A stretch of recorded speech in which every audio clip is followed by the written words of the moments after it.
It's time for a reality check. We're here to deconstruct health and fitness trends and provide tangible advice so you can become 1% better with each choice starting today. Welcome back to this episode of Reality Check. We are your hosts, Jess and Jill, and we're excited for this episode. This one is no notes. Jess and I just have some thoughts on some topics that we want to share and just really hot topics in the industry, on social media, and honestly, like in the country and the state of things right now, there's a lot to be said about these topics, and we're excited to just like kind of throw it all out there. So the word maintenance, I feel like, has gotten a lot more popular, which is a good thing. But with no context, though, with no context on what does it mean? How does your body adapt? Yes. Can you change your maintenance? So it's just like another almost buzzword on social media right now that's being taken in the wrong direction, which I'm going to talk about intuitive eating. I think the same thing happened with that. Calorie deficit, same thing happens with that, right? Like calorie deficit, people hear that and think 1,000 calories, 1,200 calories, whatever, right? Like we're always going to extremes with things or taking things out of context or not applying it to ourselves on an individual basis the way that it should be. So what has happened recently is, and this is really great that people are coming to me now. It used to be like, what the heck is a reverse diet, which definitely still is like not super well known, but a lot of women are coming to me now saying, listen, I did everything you said. I reverse dieted. I did a fat loss phase. And like, I'm still just not losing weight like I thought. So realistically, when you hear that, you think, okay, like something's got to be going on, right? Like you would think there's a deeper issue because I checked all your boxes, right? Everything you guys talk about on social media and the podcast, I did it. And then when I ask questions, it's, I'm training 6 days a week and I'm doing YouTube workouts at home. It's, I went up to my maintenance of 1,800 or I don't know what my maintenance is. I don't track when I'm at maintenance. And I'm like, okay, like we're totally missing the mark here, right? Like intentions are great. And I love this for you. And I love that you're open to it, but like, we're not actually going to maintenance because you're still restricting. You're still afraid to gain weight. You're still trying to live in a deficit, but like creeping out of it. And honestly, it's almost worse that you're creeping up a little bit and not far enough because you feel like I'm taking a break. I'm not seeing progress. I'm eating more food and you're not gaining in a lot of scenarios, which is good, but you're not doing enough to adapt your body higher to make your next fat loss phase more effective. And now you feel like you've just wasted all this time, right? So this is like the cycle now that we're trying to help people break. And well, I love it because I love taking somebody to maintenance for the first time and getting them over those fears and like showing them this is what it actually looks like to maintain and live life and all of that stuff too. So many. And there's a lot of value in the journey too, because I think like we could tell you what to do and you could do it on your own. And often what ends up happening is people panic. I have friends that I know from the gym who have texted me like, okay, this is what I'm doing, but like, oh no, the scale went up, and then they stop doing it. And it's like, okay, well, we need to look at other metrics. So knowing what to look for in terms of what does a win look like when you are reversing your calories higher? How long are you supposed to stay up there once you get to maintenance? Jill, I loved, you did a training the other day in our Facebook group. It's a free Facebook group. It's linked below if you guys want to join. We do trainings every week. But you did one the other day and you gave an analogy of like driving your car up a hill and then like just braking real quick versus like, chill. We got to pause there and actually allow your body to now adapt at this amount. We can't just hit the bumper right into 1,800 calories. Again, most people's maintenance should be way higher than 1,800 calories, especially if you're active. But a lot of women just get up there and they're like, okay, I did the thing. Now I'm going to diet again. And it's like, whoa. You spent how much dieting? Like we got to live up there. So I don't know if you want to say that analogy better than I did, but I liked that analogy a lot. I always call reverse dieting a vehicle, right? So like, everyone's like, well, how long do I have to reverse? That's what everyone's first question is to me when they ask about coaching. And I'm like, well, hold on. I got to shift your perspective here because you shouldn't be worried about the time you spend at reverse because I know what's in your head. What's in your head is, okay, how long do I have to delay this instant gratification that I want? How long do I have to delay seeing the scale go down again? Because that's what you think in your head. One, you think is the delay. And two, you think that's the answer to all of your problems. And happy to prove you wrong. When you and three, you see it almost as a waste of money or a waste of time. Correct. Versus seeing actually there's health wins that are happening. They might not be as visible physique wise. Like when you build muscle, you don't really see a lot of change underneath, right? But we're actually speeding up your metabolism. We're making your hormones healthier. We're doing all these other things. Relationship with food. Yeah. Yeah, there's a lot of wins and value in it, but I think some people are like, oh, no. Unless I lose weight, then that's not right. So understanding the value of that vehicle also. Okay, continue. So let me be clear also that I was going to say I mean this in a respectful way, but I don't know if I do, honestly, because so many women sign up for coaching programs and they want to lose weight and they sign up for all these transformations. And actually, a girl gave me feedback the other day and she was like, I actually really appreciate that you guys share these very realistic, like 2-year transformations, because sometimes it's almost like discouraging. Like, should I be trying to lose X pounds in 90 days? And I said this to her. I'm like, it doesn't take skill to put someone in a calorie deficit and increase their activity and to see the scale go down. It does not require skill. You don't even need a coach to do that in an unhealthy way. All of these coaches are just putting you on these 1,200, 1,400 calorie meal plans. And like, of course you're going to see results. Anyone will. It's a massive calorie deficit. That doesn't require skill from that coach at all. It's why you can sign up today, right now, go on Optavia.com and call yourself an Optavia coach and help people lose weight. That's not a hard thing to do. What's hard is the behavioral changes that come with making a lifestyle change, the sustainability component, getting your metabolism to a healthy place, losing fat in a healthy way, and not just worrying about the scale. So there's also that. And then learning to get your body back up to higher calories again, so you can sustain without restriction at all.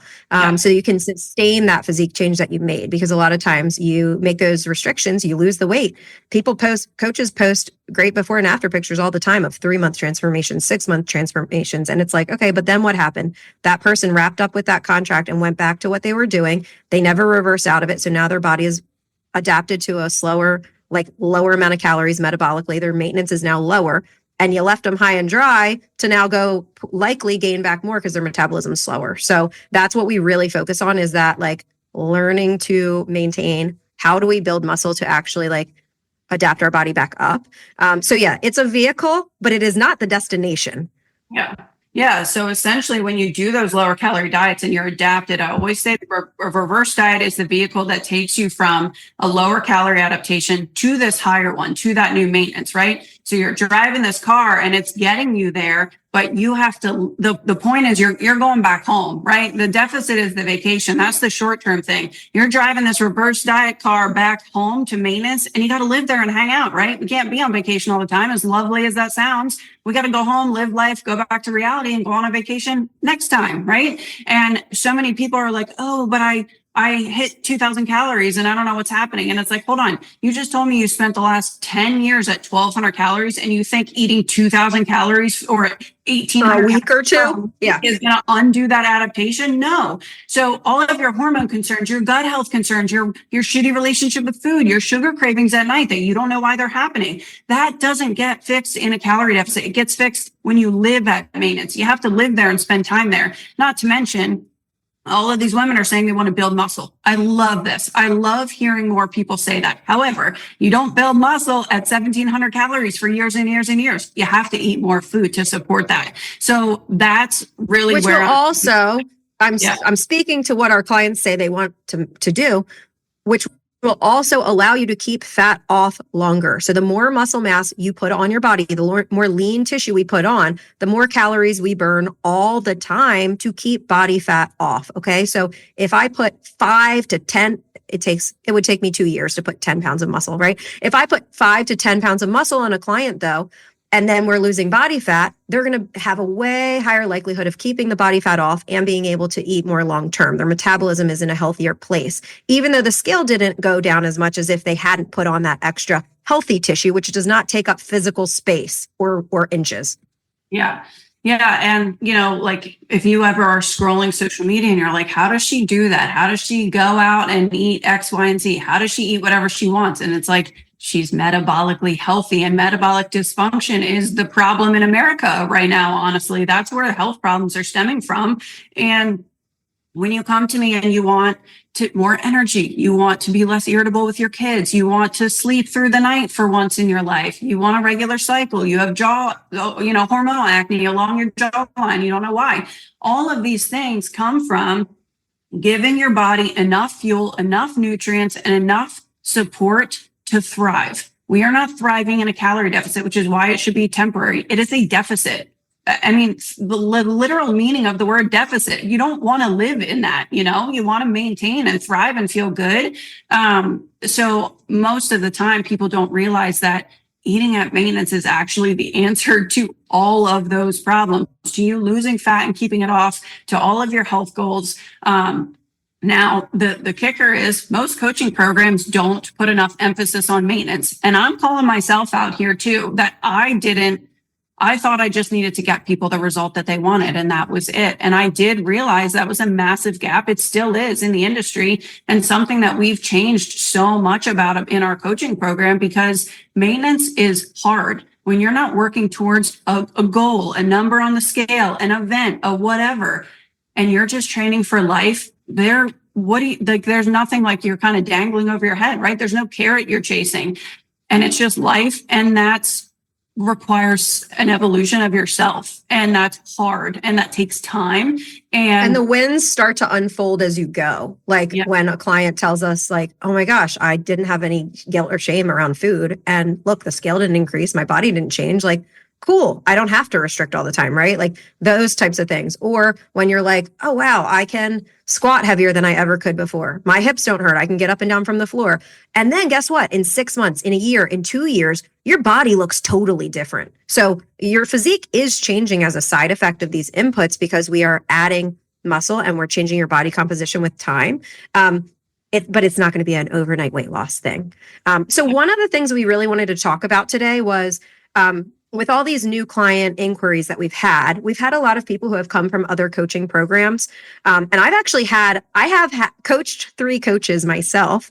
And these coaches were around this caloric amount for their maintenance before they started with me. So I'm like, oh no, what are we doing for your clients then, if this is where you're at? Where they sign up and they're like, yep, I've been living at maintenance, so I'm ready for a deficit. That's why I'm hiring you. And their maintenance, when you ask them about it, is like 1,800 to 1,850 calories. And again, a lot of these people are very active women who have been working out a lot. So 1,800 might be appropriate for somebody who's like, I don't know, 4'10" and sedentary as an adult. For the average female, especially if you are lifting weights a few times a week and getting an appropriate amount of steps, well above 2,000 is going to be, and I say well above, it's going to vary based on person to person. The more muscle mass we can put on you, the higher we can push that. But if you're not hanging at a bare minimum at 2,000 for a few months, I don't believe you're ready for a deficit. And again, we're kind of like, wait, why are all these people coming to us with this assumption that 1,800 is maintenance? Like they don't have the same, like they're all very different body types, different physical activity inputs, different. Why do they think that this is appropriate to have a one size fits all answer for what their maintenance is, right? And your maintenance is something that your body adapts to. So if all you've been doing is 1,800 calories for however long, and you're not gaining or losing any weight, that is your maintenance right now. But we can actually increase your maintenance to become higher and higher and higher, which one, it's freeing because you can then enjoy more social stuff and not feel like you have to restrict. But 2, it really sets you up for that next deficit you want to do in a healthy way, where I can lose weight at 1,800 calories, and that's my deficit number. But it's because I have put on a lot of muscle over time. I strength train consistently, and I've adapted my body up to be able to maintain at 2,500 calories. Again, that might not be everybody, right? I've been lifting for a long time, but most of our clients, their maintenance might look like anywhere between 2,100 and 2,400 calories.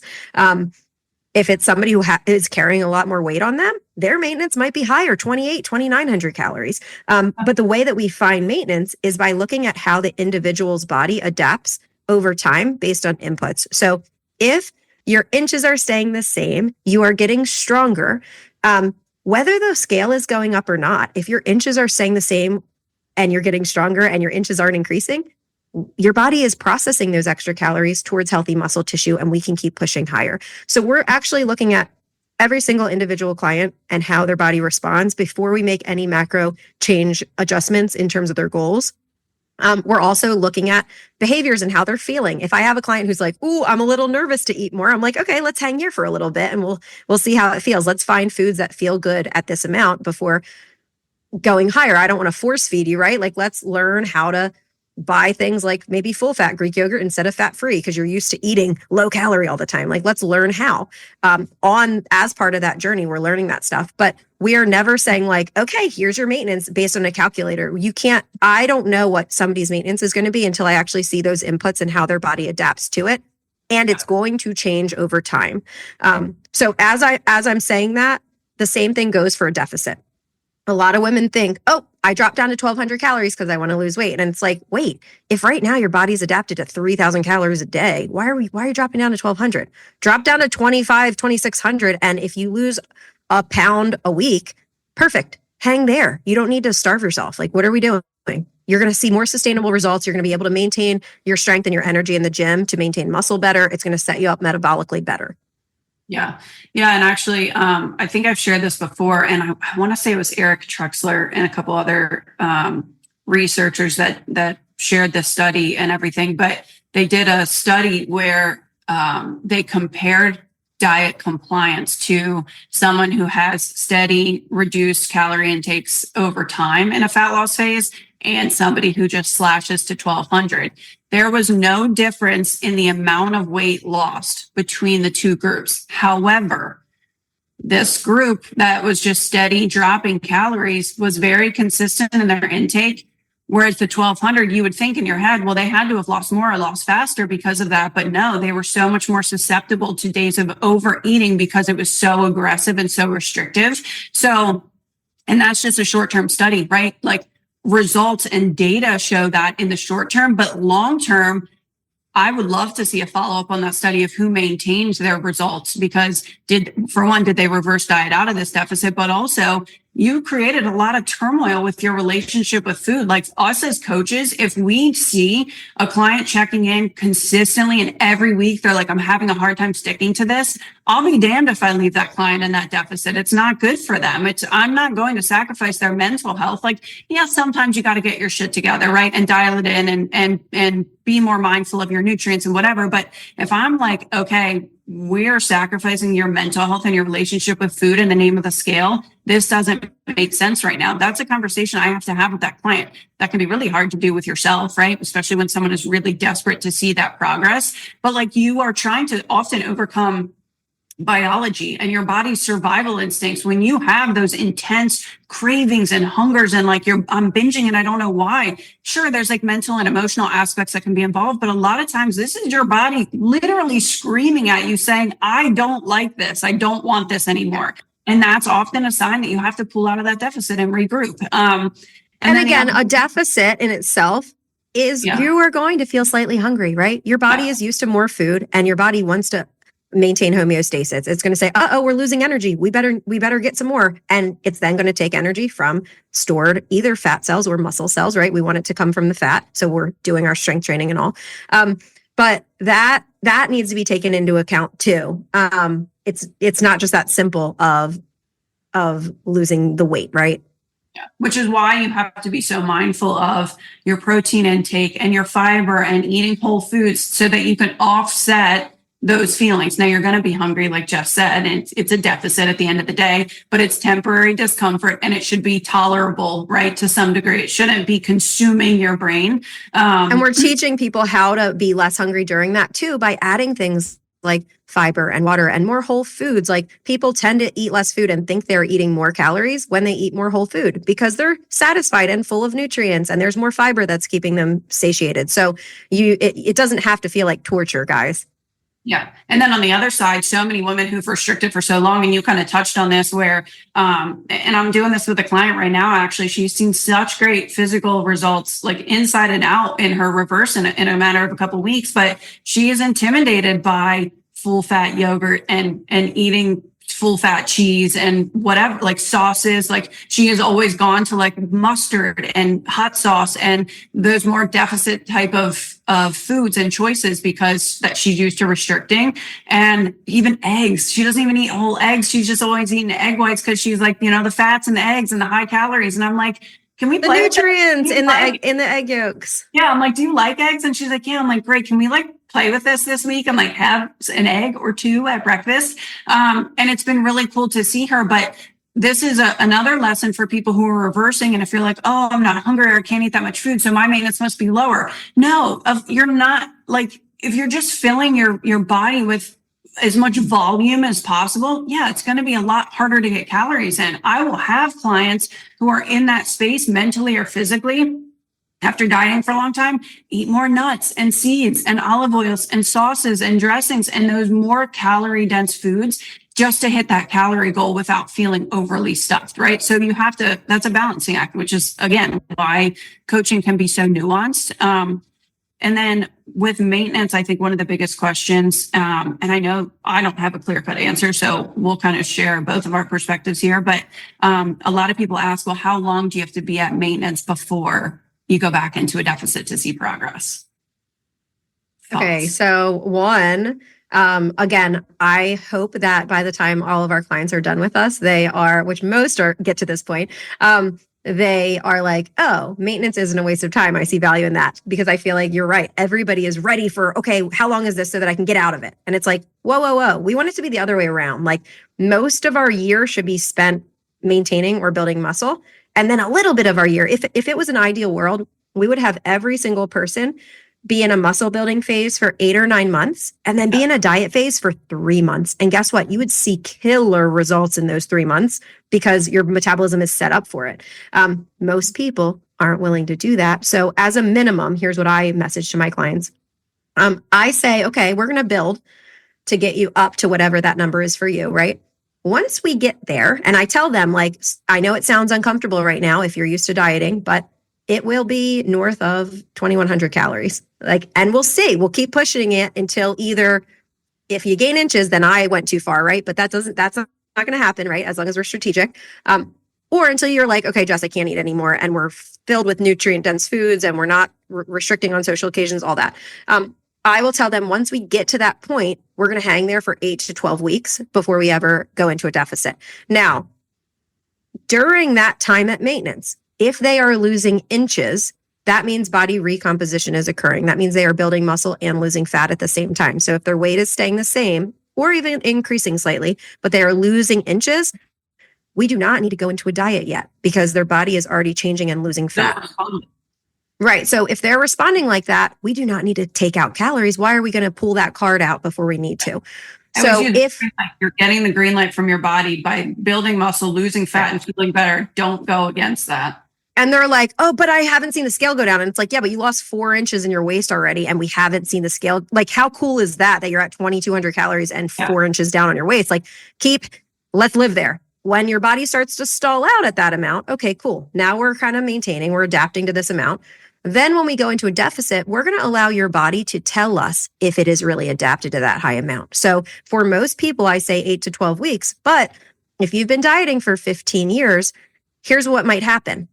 If we are at 2,200 and we've been there for 8 weeks, and then we're like, okay, are you ready? You want to try to go into a deficit now, right?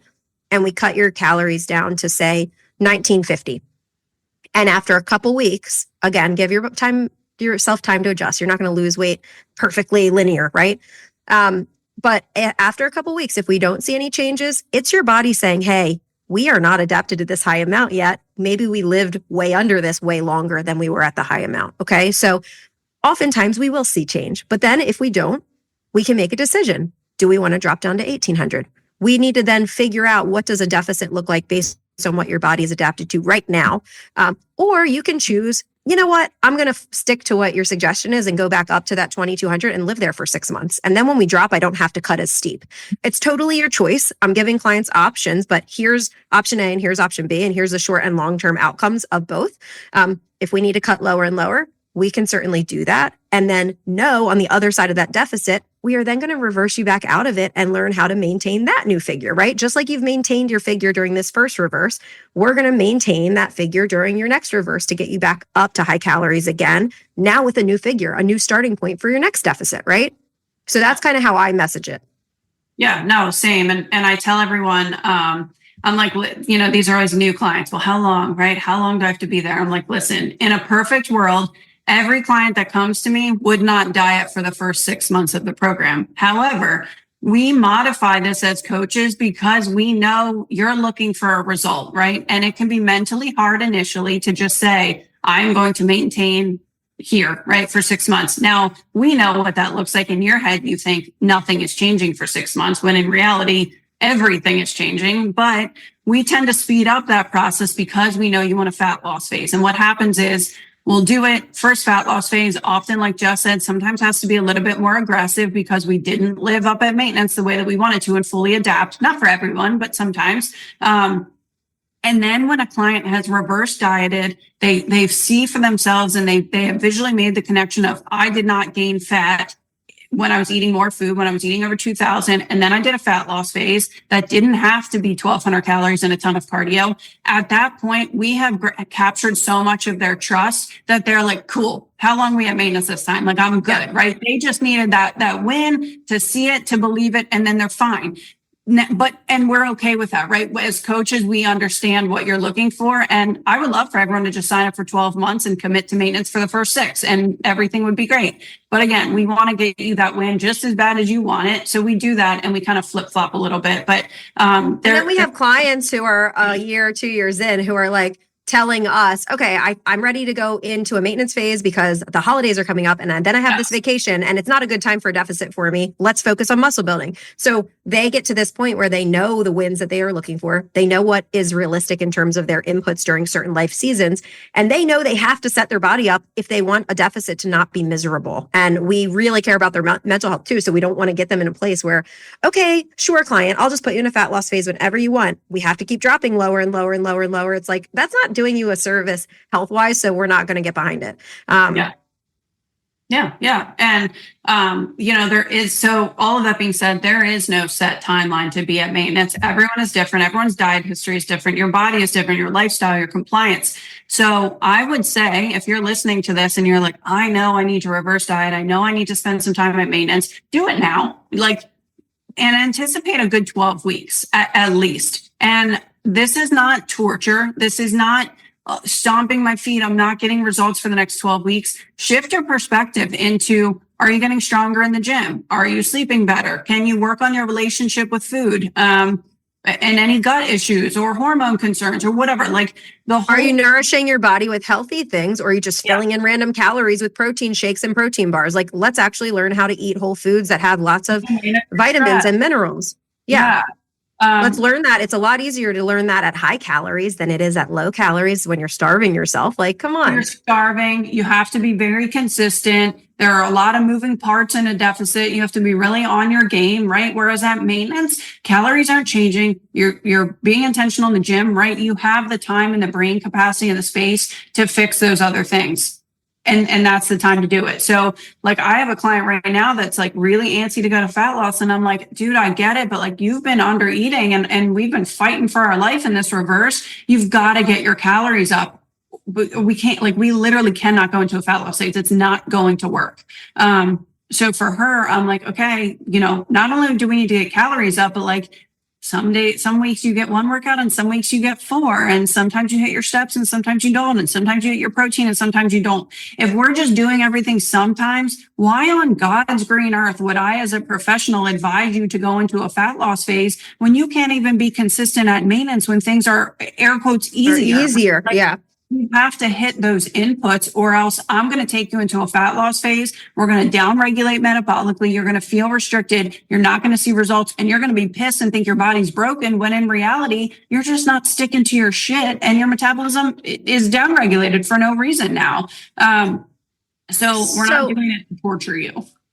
So the summary of all this is there's not a magic number that fits all for what maintenance looks like for you. 1, 2, your body can adapt, so you can actually add muscle and slowly increase your food tolerance and eat more and more and maintain the same body that you are in. All of our clients, every client that I have right now who is over 50, 55 years old, I have 5 to 10 of those clients right now. Their maintenance is all over 2,000 calories. So I also get that a lot of, oh, well, my hormones, I don't need as much. And it's if you're lifting a few days a week, we can certainly adapt your body to be able to handle that much. And I have proof of it in my clients. So that's one side of it. Another thing I think we could talk about that I get a lot from people who are just starting are the people who know that they are overeating or not eating well and say, no, I don't need to reverse. I eat plenty. I'm not somebody who has been dieting. I'm fine. Just put me into a fat loss phase. So I want to address that group too, because I think they think like, so metabolically, you're right? You probably would respond well to a cut, meaning if you are averaging 2,800 calories a day and you've been gaining, yeah, if we cut calories down, you will lose weight. I'm still starting those people in a maintenance phase. Now, the reason behind this is because most of those people, even if they work out a lot of days a week, one, they could be following more effective programming that actually allows them to put on muscle while they have those high calories. So we can see body composition change before ever cutting calories. Two, what Jill just said, we want to learn how to do these healthy habits while we have caloric flexibility. If I say to these people, sure, let's just go into a fat loss phase. And again, maybe there's been one or two of them that I've done that with because they are actually really consistent with healthy habits. Most people are not consistent with the healthy habits. We're going to still spend our first 3-4 months in a maintenance phase, but doing everything else behaviorally that really supports you so that these behaviors become the new norm and so that we're putting on muscle. And then when we go into a fat loss phase, you don't feel restricted and you're not bouncing back like you've done every other diet in your life. Like if we just went ahead and did that, we're not teaching you the skills of sustainability. We're just like any other diet. Getting you the result and that's it. And not all the stuff that goes with it to maintain it. And oftentimes when people are at high calories, they aren't, even though, again, you would respond to a diet by cutting calories. Most of these people who start with us are not eating enough protein or fiber as is at that high calorie amount. So you want me to cut your calories down and then tell you need to eat 140 grams of protein? Like, get out of here. You're not even doing it right now at 2,200. We need to make sure we can get our nutrients in with our proteins, our fibers, our fruits and veggies at that high amount, so that it becomes your new norm. Because then when we cut down, man, it's easy. But I'm not going to tell you should go do that if you can't even do it at 2,200 calories. That's silly. Right. That reverse and that maintenance component consists of a lot more than just your calorie intake. We're going a lot deeper than that. We do the same thing with hormonal protocols. I'm like, you could have all the hormone problems in the world. I still need a good 4 weeks of getting a baseline from you to see what your lifestyle and your habits and your nutrition and all of those inputs look like. Because sometimes those hormonal issues are those factors and you don't need something additional. You say 4 weeks. I tell people 3 months. Like, do the basics with me for 3 months and watch. 99% of them are like, oh my gosh, I think I fixed my thyroid or my menstrual cycle or whatever. And it's like, okay, now we're just doing the basics. Like, we're not overtraining. We're not starving ourselves. We're getting plenty of steps. Like, we're eating fruits and veggies. And then it just fixes itself, right? So yeah, the fundamentals are important. They are not sexy. They are not instant results. They're not like, oh, I feel like I'm working so hard. Sometimes people are like, I don't know if I'm doing this right because it's not enough. And I'm like, no. All your other diets you've never been able to keep off. So like, are you going to trust me on this? Or because in 3, 4, 5, 6 months, you're going to be telling all your friends how cool it is that you can see sustainable results and not be scared of bread. But at the beginning, it might feel like, the basics are boring. I have a client, she was on like week 4 and she was like just cruising through a reverse. And she literally, I talked about this in my story recently. She literally checked in and was like, what do I do now? Like, her calendar is beautiful. Calorie intake's perfect. Nutrients are perfect. Protein is perfect. She's lifting. She's sending form videos. And she's like, what do I do? And I'm like, live, read a book, go on a trip, hike, take a nap. Keep doing the things that you're doing. Yeah. Whatever you want, you're doing everything. This is it. There's not more. You don't have to do more. It doesn't have to feel hard and crazy. If it feels easy, great. Let's work on a performance goal. Let's improve your deadlift form. Let's do, like, we can absolutely always add fun health goals, but you don't need to do more intensity or more hardness, right, of your diet to get better results. It's just not, that's just not how it is.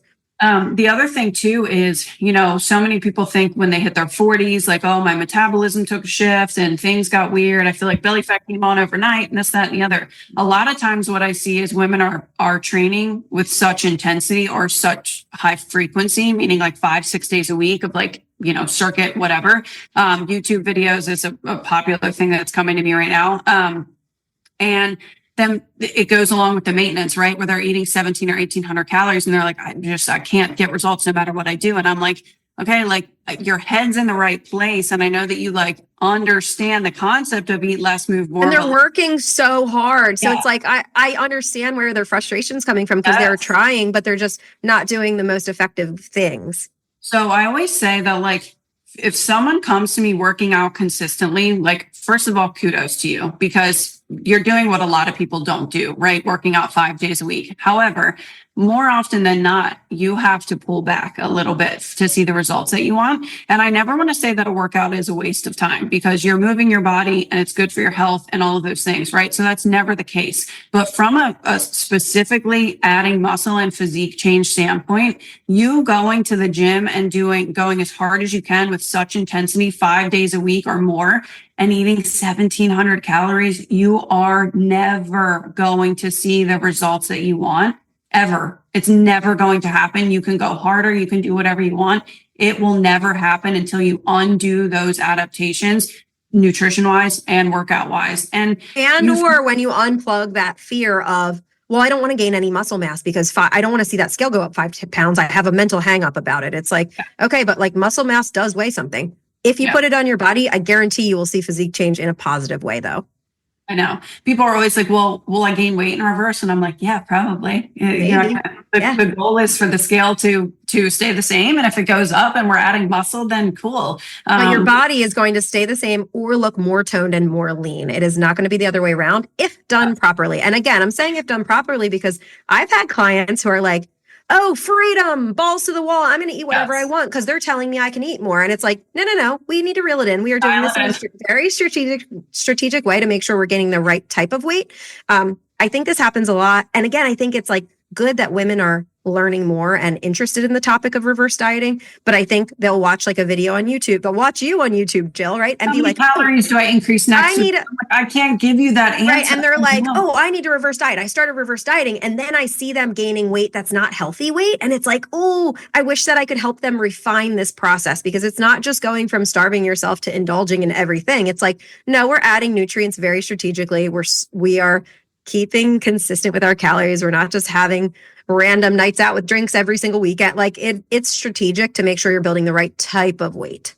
Yeah. Actually, with clients, 2 to 3 weeks out from their deficit, I will actually I'm like, okay, we need to have a conversation because we're about to wrap up. This does not mean we are done. This was actually the easier part. The hardest part now is about to happen in 2 to 3 weeks when we shift and calories are up and you feel more flexible and you feel good because you got your result and you get a little lax. I am telling you, you're going to kick yourself if you undo this progress that you've made by having too much fun right off the bat. And then you're going to say, I should just go back into a deficit and lose it. And I promise I'll be better this time. And it's like, we can't, we've got to go up now. And you don't want to do that to yourself. You don't want to undo that progress very quickly because you are going to be a little bit more sensitive metabolically, right? So you have to be just as dialed in, at least in those first couple of weeks coming out of a deficit. Don't just go balls to the wall because you're like, yay, freedom, like Jess said. And then once we figure out what their new maintenance is and we get back up, then we practice like, okay, let's do a couple intuitive eating days a week. Or if a person is in a healthy headspace where they're eating to nourish their body and they feel good, they're not seeing it as a cheat meal, right? Like there's all these prerequisites to be like, okay, cool. Now let's go ahead and pull back tracking some and maintain up here because we can. Like now let's enjoy this more. But again, it's a very strategic process. So yeah, I feel like that's kind of intuitive eating though, that I want to touch on. Like you said, intuitive eating. So yeah, you and I feel like always disagree in how we say this because I use that word. I would define myself as an intuitive eater right now for the last probably 7 years, right?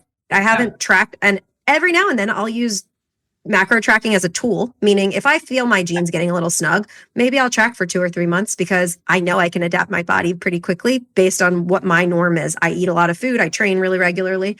But then once I hit those physique results, I come back out of it and I stop tracking again.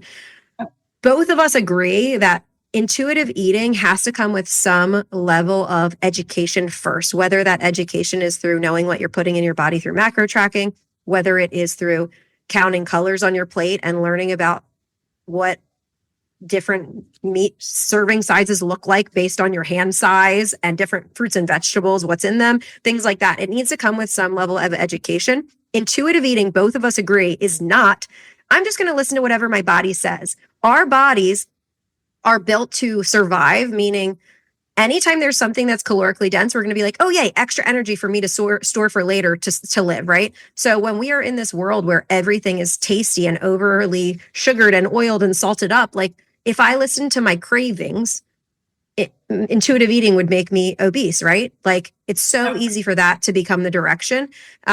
Intuitive eating is once you've gotten to that point where you know, like, oh, eating well actually makes me feel good. And I know when it's appropriate to make the choice of indulging more and having zero guilt because I am making a choice and then getting right back on track.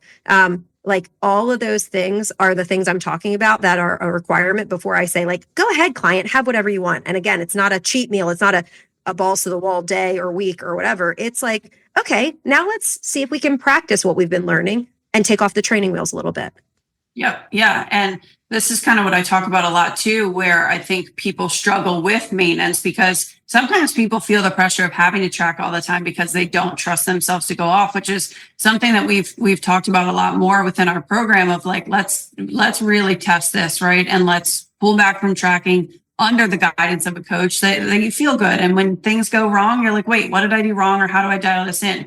But yeah, you have to, in terms of eating intuitively, people do, it's not emotional eating. It's not like Jess said, eat whatever I feel like.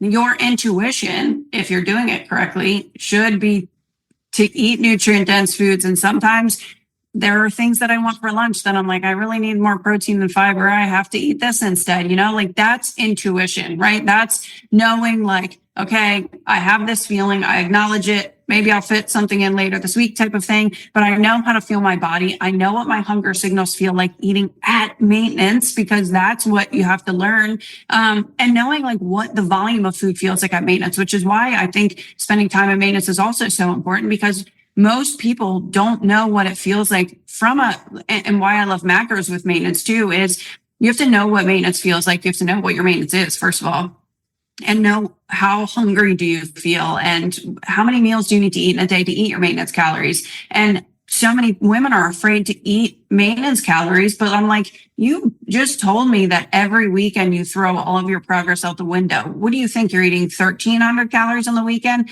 You're eating probably well over 2,000 calories. You've just never documented when you've done it, right? And you've never done it intentionally. And that's what I tell every woman that's afraid of reversing. I'm like, you don't just like wake up fat one day. Like it's got to happen over time, right? Like you got to gain. When you're reversing, we're increasing calories in such small increments. You're not just going to wake up and be like, oh my God, I hate myself. What happened? The scale jumped 10 pounds. Like it's slow. We pull back, we move forward at different paces. And that's what I love is like when you track 2,300 calories or whatever your maintenance is, and you do that every single day consistently, and you learn what that nutrition looks like, and you learn, okay, like safety signal here. I can visually see I'm eating 2,300 calories and not changing in a negative way. It's probably more in a positive way than anything.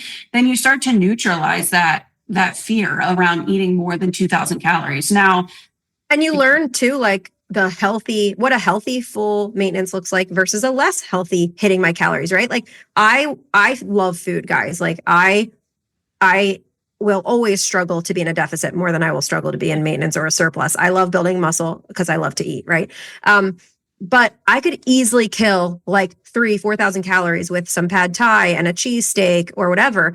I'm probably not going to be as full as I am if I have some steak and potatoes and broccoli and then maybe, again, full fat Greek yogurt with some berries on it and some honey on top as a snack or something like that. Like you start to learn too that like fullness doesn't equate to however many calories you are eating if you know what's going into your body. This is another educational point about it. It's like, oh no, I'm not full, so I must not be at maintenance. It's like if you're intuitive eating and that's your thought, no, because we got to know what our food quality is that makes us feel different because there's going to be other foods that make you feel fuller. So I think that's another part of the education piece that leads up to that. Mm-hmm. Yeah. And like you said, I mean, I went a good 4-ish years without tracking. And if you go in my Fitness Pal and you just scroll back through those years, every couple of weeks you would see a day that's logged. And then not for a while, because I would check in and be like, I'm probably not eating enough protein, or I feel like I'm under eating. And I would look and be like, okay, cool. I'm eating around 120 protein or 110 protein. I want that to be a little higher. So I'm going to add X, Y, and Z, or I'm going to make sure that my portion sizes at dinner are a little bigger, or damn, I'm like 300 calories under what I thought I was. I'm just going to add an extra meal every day. Like that. And it can be that simple. Like I have a client, well, I have two clients now that I just thought of. One is she is actually maintaining, and she is at a really like sharp physique. She is shredded postpartum, looking great, feeling good. She wants to start focusing on running. She signed up for a run, so we changed up our programming. Like physique is not as much her goal anymore. She just wants to maintain. She is intuitive eating, and we're practicing this. We're only like a month and a half into intuitive eating. And she's starting to lose weight now that we added the run stimulus back in, right? So we just add a meal a day. So she just easily added a meal or a snack a day, and we got that weight back up to level, and she's maintaining now. So it's easy to manipulate that way. Whereas another client I have, she's struggling to hit her fiber goal. And she said like, well, I've suggested, oh, what about an apple a day? Or what about a handful of nuts? Or what about adding berries? And she said, well, I just don't like fruit. Like some people say they can get their sweet fix from fruit. I just don't get a sweet fix from that. So that's not really what I'm interested in. And I'm like, wait, this apple is not to replace your sweet fix. If you hit your nutrients and then you are still wanting a scoop of ice cream at night, have it. I'm not saying that I'm eating every meal for the taste or for the value of its taste. Like that is not the thing at all. I'm planning an apple and a handful of nuts as a snack because I know that it's nourishing my body and supporting my goals and helping me feel good, not because I'm excited about having an apple and a handful of nuts every day of my life, right? So I think there's that balance too of knowing when your choice is for your health goal and being okay with it. It might not always be perfect. It might not always taste great. Simplify it and it makes it easier on you. Yeah, absolutely. No, I think that's such a great point in terms of eating intuitively and following your hunger cues when you're at maintenance, because it's not just about I'm hungry, I should eat, because it's also not intuitive eating. You're not going to eat at a calorie intake that you are 0 out of 10 hunger. Also, I think I should mention hunger is normal. It's a part of life and our bodies. It's a signal for us to eat, right? That we're humans. You're not just going to be completely full and satisfied and stuffed around the clock 24/7 at maintenance either. You're going to have hunger cues at some point. They're going to be stronger in deficit. They're probably going to be very minimal, especially if you're intentional with your nutrient intake. But a little bit of hunger is normal. So like I tell everyone, when you're looking at your hunger cues, you're not looking for like on a scale of 0 to 10, like 0 or 1. It might land like in a 3 to 4 most of the time. And that's like good for maintenance. Now, if you look, and that's why tracking is really cool, because if you're at maintenance and you're kind of monitoring, like this is a way to test yourself too when you're at maintenance of you're trying to transition away from tracking, monitor your hunger, like rating for a good week or two when you're eating at maintenance, eating your protein, hitting a good fiber goal. And if it's at a 3 every day, great. You know exactly what that feels like now with eating nutrient dense foods, eating the right amount of calories. And it's not going to be perfect all the time, right? If you're not tracking, it's not going to be as meticulous as when you're tracking. But the point is that you start to learn what that feels like by going off of the data and nothing else, and not just what you feel or what you crave or whatever. But yeah, there's always going to be some level of hunger too. And if you feel super stuffed at 1,600 calories or 1,800 calories, you're probably metabolically downregulated, and you're going to have to push that threshold a little bit. And that is a telltale sign that you're a perfect candidate for a reverse diet and that you've got some room to adjust and add food to your day. You're just going to need to give your body mentally and physically time to adjust to those higher calories and do it strategically as you go, and not just eat 2,200 calories tomorrow. Sweet. I feel like hopefully this is helpful for a lot of people who have all these questions about, okay, how long? What do I need to do? This and that. The goal is to get to maintenance and live there forever, ultimately, right? Like get the physique that you want to maintain. It's not going to be perfect, right? Jess and I still go to the gym. I still have physique goals. Like it never stops, right? But maintenance is a point where you get to like refine and play and have fun and really learn your body. And I didn't do that for so many years. I was, bodybuilding, and it was always like, okay, I'm bulking right now, or I'm doing this. And once you get to a point where you trust yourself and you can eat intuitively or whatever that version of that is for you, and you can just like train for life and have fun in the gym and try new things. Like if you're going to Pilates and yourself to change your physique, you're gonna have a problem. Now I go to Pilates up the street once in a while because I get bored and I want to try something new, but I can do that because I train to maintain. Yeah. And I'm still doing 3 effectively programmed lifts a week. I'm still eating plenty of protein. I'm still eating fruits and veggies along with all my other calories. But then, if I want to go to yoga, if I want to play around right now, I'm playing around trying to get box jumps higher. If I want to practice sprinting and see if I can speed up my speed. That client I talked about who is training for like a 5.7 mile run, like then you can do all that stuff and maintain that physique. So, yeah. Oh, all right, guys, that is it for this episode of Reality Check. We hope that was helpful. Maintenance is a hot topic, and I feel like we could talk about this for hours, but I hope that points everyone in the right direction and leads you down a path of not endlessly living in a calorie deficit like many women do. So that is all for this, and we will see you guys next time.